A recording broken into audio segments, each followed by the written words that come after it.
આજે મારા મહુધા વિધાનસભાના તાલુકા પંચાયતના ઉમેદવારો અને જિલ્લા પંચાયતના ઉમેદવાર અને નડિયાદ મહાનગરપાલિકાના ઉમેદવારો તમામ ઉમેદવારોને આજે રાજરાજેશ્વરીમાં મેલડી માતાના મંદિરે મરીડા ધામ જ્યાં નડિયાદ તાલુકાનું અને મારું આસ્થાનું કેન્દ્ર છે ત્યાંથી આજે અમે સૌ ઉમેદવાર નડિયાદ તાલુકાના 15 ઉમેદવાર તાલુકા પંચાયતના અને જિલ્લા પંચાયતના 3 ઉમેદવાર અને મહાનગરપાલિકાના 6 ઉમેદવાર એમ બની અને સૌ મહુધાના 18 ઉમેદવાર અને જિલ્લા પંચાયતના 3 ઉમેદવાર આજે ઉમેદવારી કરવા જઈ રહ્યા છે। ત્યારે રાજરાજેશ્વરી માં મેલડીને અમે અહીંયા સંકલ્પ અને માતાના વંદન કર્યું છે કે આવનાર ઇલેક્શન જે શરૂ થયું છે એની અંદર જેમ 2022ની અંદર મહુધા વિધાનસભાની અંદર 40 વર્ષનો રેકોર્ડ તોડીને ભારતીય જનતા પાર્ટીને આજે ભગવો લહેરાયો હતો એ જ પ્રમાણે આજે મહુધા વિધાનસભાની અંદર તાલુકા પંચાયત અને જિલ્લા પંચાયતના ઉમેદવારોને ખૂબ મોટી જીત મળે અને અમારા યશસ્વી વડાપ્રધાન નરેન્દ્રભાઈ મોદી સાહેબ અને મૃદુ અને મક્કમ મુખ્યમંત્રી શ્રી ભૂપેન્દ્રભાઈ પટેલ સાહેબ અને પ્રદેશ અધ્યક્ષ શ્રી જગદીશભાઈ વિશ્વકર્મા સાહેબ અને ડેપ્યુટી સીએમ સાહેબ એવા હર્ષભાઈ સંઘવી સાહેબના નેતૃત્વ હેઠળ આજે આખા ગુજરાતની અંદર સૌ ઉમેદવારો આજે ભારતીય જનતા પાર્ટીના જે ફોર્મ ભરવા જઈ રહ્યા છે એમને હું હાર્દિક શુભેચ્છાઓ આપું છું અને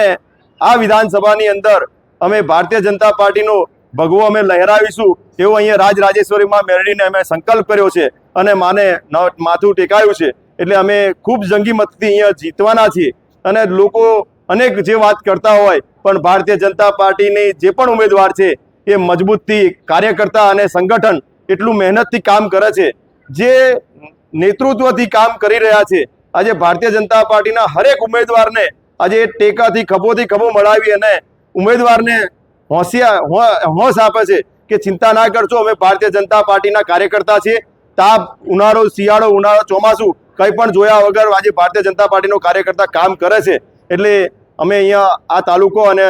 વિધાનસભાની અંદર જે પણ તાલુકા પંચાયતની સીટો અમે જે અત્યારે ઉમેદવારી ભરવા જઈ રહ્યા છીએ એ તમામ ઉમેદવારોને અમે શુભેચ્છા પાઠવીએ છીએ અને આવનાર સમયની અંદર અમે ભારતીય જનતા પાર્ટીની તાલુકા પંચાયત અને જિલ્લા પંચાયત બનાવવાના છીએ એવી આ સૌને સંકલ્પ લીધો છે। મુદ્દાઓ વિકાસના છે। આજે યશસ્વી વડાપ્રધાન નરેન્દ્રભાઈ મોદી સાહેબના નેતૃત્વ હેઠળ આજે ગુજરાત રાજ્યના મુખ્યમંત્રી શ્રી ભૂપેન્દ્રભાઈ પટેલ સાહેબ અને નાયબ મુખ્યમંત્રી શ્રી હર્ષ સંઘવી સાહેબના નેતૃત્વ હેઠળ આજે યોજનાઓ ગણી ના શકાય એટલી યોજનાઓ છે। માં અમૃતમ કાર્ડથી લઈ અને વૃદ્ધ સહાય યોજના અને તમામ યોજનાઓ સાથે અમે નીચે ઉતરવાના છીએ અને આ યોજનાઓનો લાભ તમામ લોકો લઈ રહ્યા છે અને આ યોજનાઓ એવું નથી કે સામાન્ય નાગરિક આજે ગરીબ માણસને જરૂરિયાત જે છે એ જરૂરિયાત આજે મોદી સાહેબે ચિંતા કરી છે। અમારા મૃદુ અને મક્કમ મુખ્યમંત્રી શ્રી ભૂપેન્દ્રભાઈ પટેલ સાહેબે ચિંતા કરી છે। આ મત માગવાના નથી, મત અમને આપવાના છે એવો સંકલ્પ છે કે આજે વિસ્તારની અંદર એવા નક્કી કરેલું છે તમામ જનતાએ કે અમે મત આપીશું તો ભારતીય જનતા પાર્ટીને જ આપીશું કારણ કે વિકાસ ફક્ત ભારતીય જનતા પાર્ટીની અંદર જ છે। સંજયસિંહ, આ સેમિફાઇનલ જે અત્યારે ચાલી રહી છે હવે ચૂંટણી જીતીને આવ્યા બાદ કયું પહેલું કામ એવું હશે કે મહુધા વિધાનસભા અને નડિયાદ તાલુકા માટે એ સૌથી પહેલું રહેશે? પહેલી તો વાત એ કરું કે 2022ના સંકલ્પથી આજે મેં સંકલ્પ કરેલો કે જ્યારથી હું આ વિધાનસભાનો ધારાસભ્ય બનીશ અને વિધાનસભાના એક પ્રથમ નાગરિક તરીકે મારી જવાબદારી શું તો એ જવાબદારી પહેલી મેં નક્કી કરી હતી કે મારા વિધાનસભાની તમામ મા બાપ વગરની દીકરીઓ જે